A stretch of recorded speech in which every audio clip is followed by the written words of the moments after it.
In today's video, I'm going to walk you through how to use the Prospecting Workplace in HubSpot to connect with leads and manage your outreach more efficiently.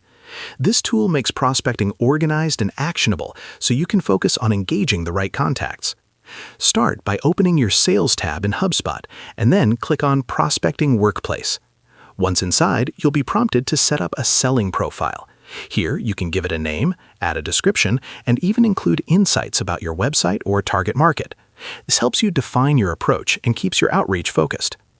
Next, you'll configure your contact settings.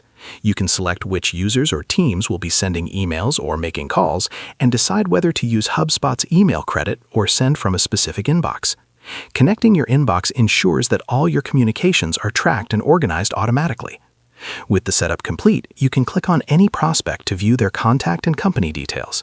From there, you have options to call, email, or schedule a meeting directly within HubSpot. This centralized approach saves time and ensures you never miss an opportunity to engage with a lead. And that's it. Using the Prospecting Workplace in HubSpot helps you streamline your sales process and manage your leads more effectively. And that's how you use the Prospecting Workplace in HubSpot. Share this video and subscribe for more helpful